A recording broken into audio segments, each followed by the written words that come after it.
মোশাররফের সঙ্গে আমার আসলে কতদিনের সম্পর্ক বা কতদিনের অভিনয়ের অভিজ্ঞতা এটা বললে আমার নিজে এখন লজ্জা লাগছে, কারণ তাতে বয়স ধরা পড়ে যাবে। এনিওয়ে,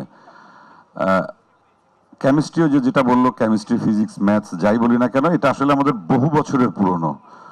এবং ওর সঙ্গে যখন অভিনয় করলাম প্রায় এক যুগ পর আমরা চলচ্চিত্রের পর্দায় একসঙ্গে স্ক্রিন শেয়ার করছি আর কি। সর্বশেষ করেছিলাম আমরা সিনেমাতে মুস্তফা সরোয়ার ফারুকীর টেলিভিশনে। তারপর আর এক যুগের মতো আমাদের বড় পর্দায় কাজ হয়নি। তা আমার মধ্যে এক ধরনের এক্সাইটমেন্ট কাজ করছিল, এবং এই সিনেমাতে তানিম নূর আমাদের দুজনকে হাজির করেছেন। অবভিয়াসলি এটার জন্য আমি তানিমকে অনেক বড় একটা ধন্যবাদ জানাই। আর সেই সঙ্গে শুধু আমি মোশাররফ না, এখানে বাঁধন, মমো, শরীফুল রাজ, শ্যামল, সাবিলা নূর, দিনার ভাইয়ের আবার জুটি বলতে পারছি না। এনিওয়ে, যাই হোক, এই যে মানে আমি আমার মোশাররফের কথা আমি ধরছি না কখনোই, একদম আপনারা ওইভাবে বলবেন না।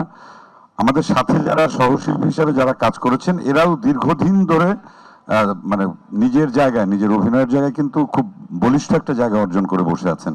তা এই একসঙ্গে সবাইকে এই সিনেমাতে দেখা যাবে, এটা আমি মনে করি সবচেয়ে বড় চমক। এবং এই যার ছোট গল্প অবলম্বনে এই সিনেমাটি নির্মিত হয়েছে, তানিম নূর পরিচালনা করেছেন, হুমায়ুন আহমেদ স্যার। ওনার লেখার মধ্যে জাদু আছে, এটা আমরা সবাই জানি, বিশ্বাস করি।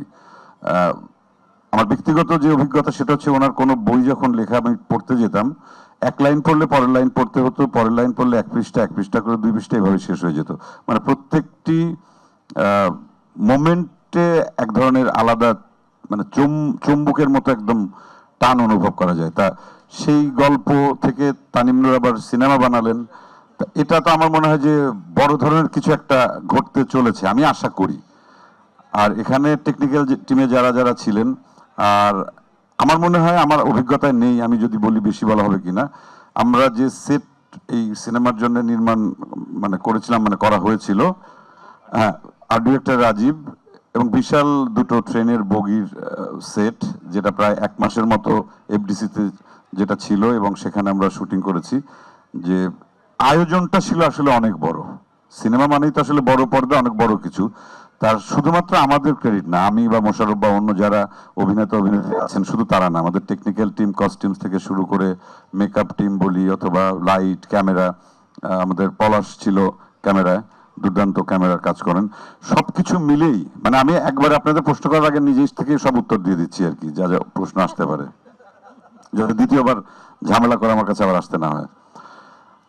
তা একটা ভালো কাজ করার জন্য যে ধরনের টিম তৈরি করা দরকার, তানিম সেটা করেছে।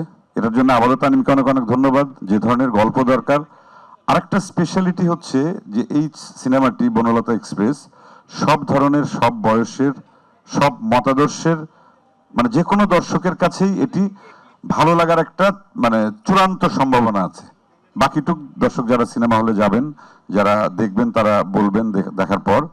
যেহেতু তানিমের এর আগের ছবিটাই দর্শক জনপ্রিয়তা মানে চূড়ান্ত লেভেলে পেয়েছিল, এবং এখনো সেই ছবিটি বাংলাদেশের কয়েকটা সিনেমা হলে চলছে, আমি যতদূর জানি। উৎসবের পর এটি তানিমের দ্বিতীয়, এটা টোটালি হয়তো থার্ড, তৃতীয়, কিন্তু পরপর দুটো ছবি। এবং এই দুটো ছবি যদি বাংলাদেশের আপামর দর্শক যারা, তাদেরকে সিনেমা হলে 2-2.5 ঘন্টা যদি ধরে রাখতে পারে, এবং তাদের ভেতর যদি এতটুকু ভালো লাগা অনুভব করাতে পারে, আমি মনে করি যে এরকম আরো অনেক কাজ হবে বাংলাদেশে, এবং সেই কাজগুলো দিয়েই আমাদের সিনেমা বা আমরা অনেক দূরে এগিয়ে যাব। সবাইকে অনেক অনেক ধন্যবাদ আজকে যারা এখানে আসছেন।